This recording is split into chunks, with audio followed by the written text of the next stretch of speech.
और जैसे कि हमने अपने लास्ट लेक्चर में देखा था कि कार्नोट इंजन क्या होता है, कार्नोट साइकिल क्या होता है, रिवर्स कार्नोट साइकिल क्या होता है, तो उसी के आगे आज इस लेक्चर में हम लोग डिस्कस करने वाले हैं कि कोफिशिएंट ऑफ परफॉर्मेंस क्या होता है, किसी भी रेफ्रिजरेटर की COP क्या होता है। तो उससे पहले हम जानने की कोशिश करें कि COP की ज़रूरत पड़ती क्या है। मान लीजिए हमने कोई भी चीज़ बनाई और वो चीज़ हमारे रियल लाइफ में कितना वर्क करता है, तो वही चीज़ हमें मेज़र करने के लिए हमें एक मेज़रमेंट की ज़रूरत होती है।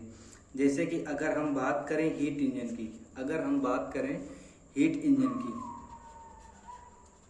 तो हीट इंजन को हम क्या बोलते हैं, हीट इंजन की हम इफ़िशियंसी नापते हैं। हीट इंजन कितना इफ़िशियंट है, हम जितना वर्क करते हैं, हीट इंजन की इफ़िशियंसी मानते हैं कि जितना हम वर्क करते हैं और उस वर्क करने में कितनी हीट हम गिवन देते हैं, या ये कितनी हीट हम ऐड करते हैं, या फिर हम कितना हीट ऐड करते हैं, तो वो हमारी हो जाती है इफ़िशियंसी। सेम उसी तरीके से अगर हम COP की बात करें, कोफिशिएंट ऑफ परफॉर्मेंस क्या होता है, तो कोफिशिएंट ऑफ परफॉर्मेंस होता है कि जितनी हमने हीट निकाली है, यानी निकाली गई हीट,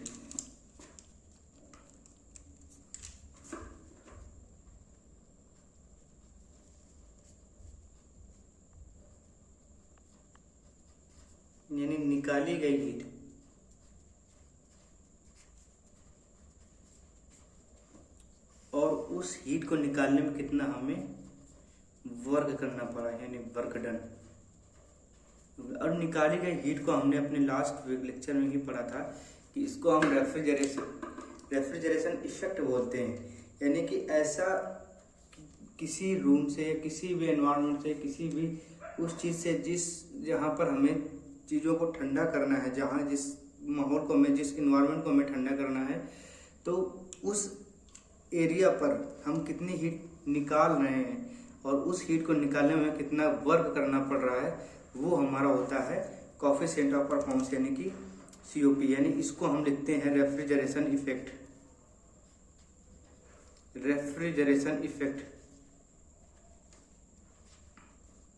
बटे वर्क डन। या इसी को हम अलग लैंग्वेज में लिखते हैं कि desire effect.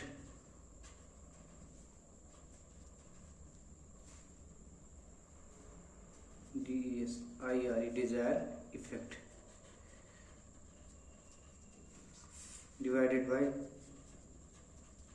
Work done.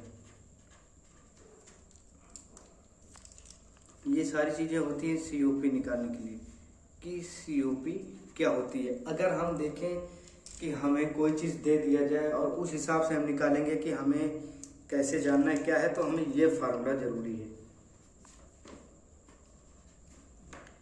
Dzire effect बटे वर्क डन। ये चीज़ हमें बहुत ही ज़्यादा ज़रूरी है। मान लीजिए ये ज़रूरी क्यों है, क्योंकि अभी हम लोग जब पढ़ेंगे कि VCRS या VARS, वहाँ पर हम एक चीज़ देखेंगे कि यहाँ पर कोई ऐसा इक्विपमेंट बना होगा, ठीक है, इक्विपमेंट बना होगा, एक कुछ यहाँ पर लगा होगा, एक कुछ यहाँ पर लगा होगा, एक कुछ यहाँ पर लगा होगा, ये 4 चीज़ें ऐसे लगी होंगी। अब हमें अगर यहाँ से निकालना होगा कि ये इस पूरे साइकिल पर यहाँ से स्टार्ट होकर के साइकिल फिर यहीं पर ख़त्म हो रहा होगा, ऐसे साइकिल चल रही होगी, ठीक है। यहाँ पर कंप्रेसर लगा होगा, ठीक है, यहाँ पर कंडेंसर लगा होगा, यहाँ पर वाल्व लगा होगा, यहाँ पर इवापोरेटर लगा होगा। तो हमें देखना होगा कि हम कहाँ पर डिजायर इफेक्ट की बात करेंगे, कहाँ पर हम वर्क डन होगा। वर्क डन कैसे होगा, तो वो चीज़ हम देखेंगे कि हमारा डिजायर इफेक्ट कंप्रेसर से मिल रहा है, कंडेंसर से मिल रहा है, या वाल्व में मिल रहा है, या इवापोरेटर में मिल रहा है। तो जहाँ पर हमें जो इफेक्ट मिल रहा होगा, जो हमें डिजायर का जो हमारी जो डिजायर होगी, जो हमारी इच्छा है, वो जो इच्छा के पूर्ति जहाँ पर हो रही होगी, वो इफेक्ट लेंगे और बटे हम वर्क डन लेंगे। ये चीज़ इस फार्मूले से हमें ऐसे फिगर जो दिए होंगे वहाँ पर हमें COP निकालने में बहुत ही ज़्यादा मतलब सहायता, बहुत ही ज़्यादा हेल्प मिलने वाली है।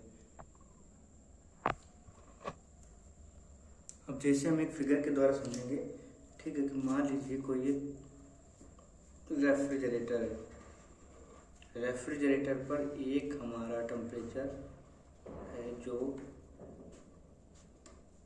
T2 है, या फिर और इसे हम लिख सकते हैं हाइयर टेम्परेचर। एक हमारा टेम्परेचर है जो कि लो टेम्परेचर है, या फिर इसे हम लिख सकते हैं T1, ठीक है। और ये हमारा रेफ्रिजरेटर है, ये हमारा रेफ्रिजरेटर है। तो हमें यहाँ पर रेफ्रिजरेटर को चलाने के लिए हमें देखना पड़ेगा कि हम जो हमारा टेम्परेचर जहाँ पर कम है उसको हम और कम करना चाहते हैं, और जहाँ पर टेम्परेचर अधिक है वहाँ पर हम और हीट का सप्लाई करना चाहते हैं। यानी ये हमारा हो जाएगा QA और ये हमारा हो जाएगा QR। यानी QA का मतलब है कि हीट, A का मीन्स होता है ऐड हो रही है यहाँ पर, और यहाँ पर R का मतलब है कि हीट रिजेक्ट हो रही है, यानी कि यहाँ से हीट इस पर भेजी जा रही है। तो ये काम करने के लिए हमारा क्या होगा कि हमें कोई ना कोई एक्सटर्नली वर्क करना पड़ेगा, यानी हमें इस पर वर्क देना पड़ेगा। हमें वर्क प्राप्त नहीं हो रहा होगा, हमें यहाँ पर वर्क देना पड़ेगा। ये हम जब वर्क देंगे तब ये प्रोसेस संभव हो सकती है, तब ये रेफ्रिजरेटर संभव होगा, ठीक है। जबकि अगर हम वही चीज़ देखें हीट इंजन में, वही चीज़ अगर हम देखें हीट इंजन में, तो हीट इंजन में जस्ट अपोजिट होता है। हीट इंजन पर हमें वर्क देना नहीं पड़ता, हालांकि हमें वहाँ पे वर्क प्राप्त होता है। यहाँ पर हमें वर्क प्राप्त होता है, यहाँ पर हीट का टेम्परेचर, हाई टेम्परेचर से हीट लो टेम्परेचर की ओर ऑटोमेटिकली यानी स्वतः प्रवाह होती है। यहाँ पर हम देखेंगे कि लो टेम्परेचर से हीट हाई टेम्परेचर पर फ्लो होगी, तो ये हमारा वर्क देना पड़ेगा। ये चीज़ क्लासियस ने, एक क्लासियस का स्टेटमेंट है, थर्मोडायनेमिक्स में भी हम लोगों ने थर्मल इंजीनियरिंग में एक क्लासियस का स्टेटमेंट पढ़ा होगा कि क्लासियस का स्टेटमेंट था कि हीट हाई टेम्परेचर से लो टेम्परेचर की ओर फ्लो करती है।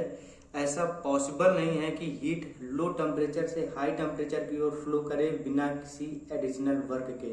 यानी ऐसा पॉसिबल ही नहीं है कि हम कम तापमान से अधिक तापमान की ओर फ्लो दे सकें, वो भी बिना किसी कार्य को किए हुए। ये हमारा क्लासेस के सभी ने पढ़ा होगा, थर्मल इंजीनियरिंग पर ये है, क्लासेस का स्टेटमेंट दिया हुआ है वहाँ पर, ठीक है। तो यहाँ जो होगा वो होगा हीट इंजन, ये होगा हीट इंजन। हीट इंजन में ये, इस हीट इंजन में क्या होगा कि जो हाई टेम्परेचर से लो टेम्परेचर की ओर, यानी इसको अगर हम T2 कह दें, इसको अगर हम T1 कह दें, तो T2 से T1 की ओर स्वतः प्रवाह हो रहा होगा और हमें वर्क यहाँ पर मिल रहा होगा, जबकि हमें यहाँ पर वर्क करना पड़ रहा है, ठीक है। अब इसकी हमें COP निकालना होता है। तो अगर हम COP ऑफ रेफ्रिजरेटर कह दें, अगर हम यहाँ पर COP ऑफ रेफ्रिजरेटर बात करें कि रेफ्रिजरेटर की COP क्या होगी, तो डिजायर इफेक्ट हमारा डिजायर इफेक्ट क्या है कि हमें यहाँ से ज़्यादा हीट निकाल सके।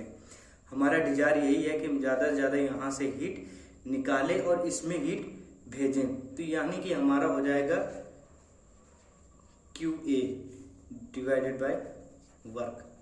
यहाँ पर हमारा हो जाएगा QA डिवाइडेड बाय वर्क। जबकि अगर हम यहाँ पर बात करें, यहाँ पर हीट इंजन पर हम लोग COP नहीं निकालते, बल्कि हम लोग इफिशियंसी निकालते हैं।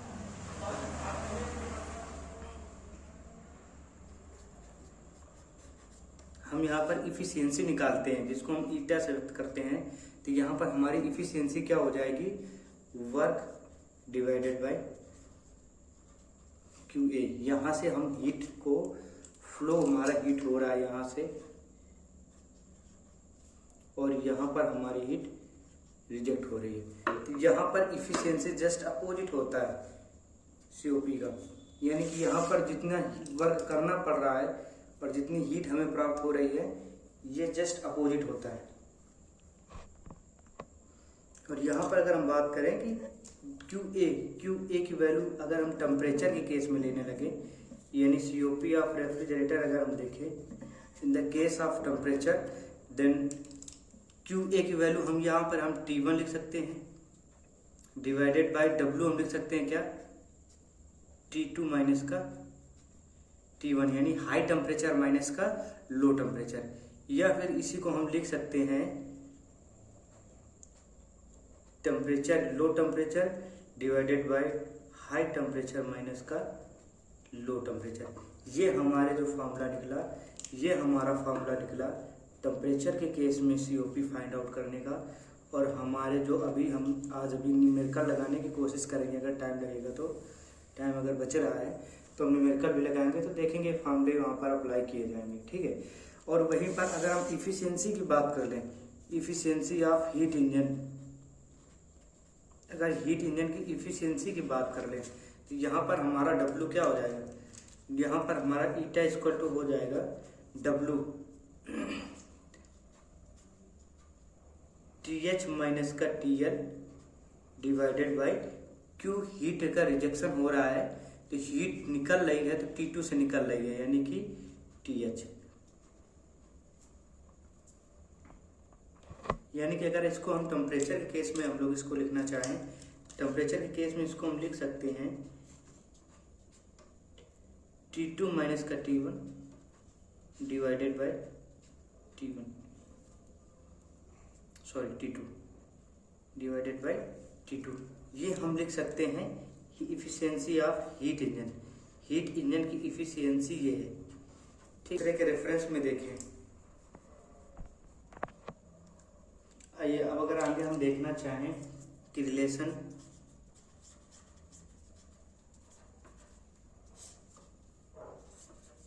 COP ऑफ हीट पंप और COP ऑफ रेफ्रिजरेटर, इन दोनों के बीच में अगर हम रिलेशनशिप देखना चाहें तो आसानी से देख सकते हैं। अगर हम COP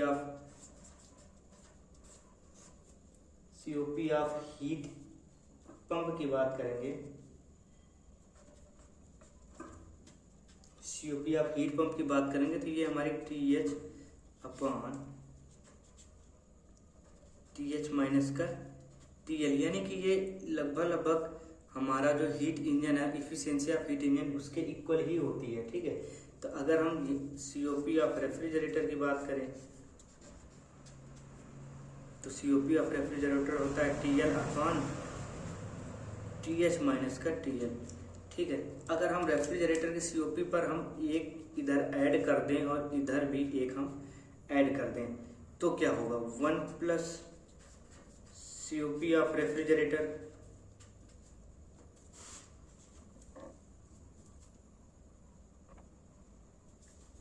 इक्वल टू हो जाएगा, इसको ऊपर मल्टीप्लाई हो जाएगा TH माइनस का TL प्लस का TL divided by TH minus का TL। और हम यहाँ पर देख रहे हैं कि लो टेम्परेचर से लो टेम्परेचर कट गया। तो अगर हम यहाँ पर बात करें फाइनली कि 1 plus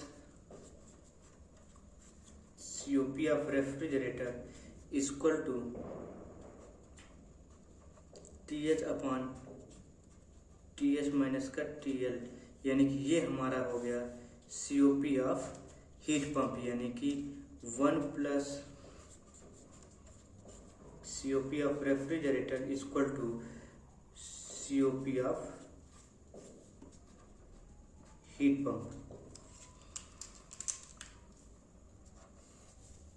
COP of heat pump.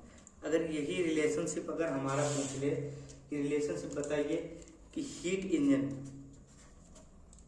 Relationship बताइए कि हीट इंजन की इफिशियंसी में रिलेशनशिप क्या होता है, तो COP हीट इंजन की इफिशियंसी होती है 1 upon COP of heat pump, 1 upon COP of heat pump. या फिर eta equal to eta of heat engine, यानी COP ऑफ हीट इंजन क्या होती है कि 1 upon 1 plus COP of refrigerator.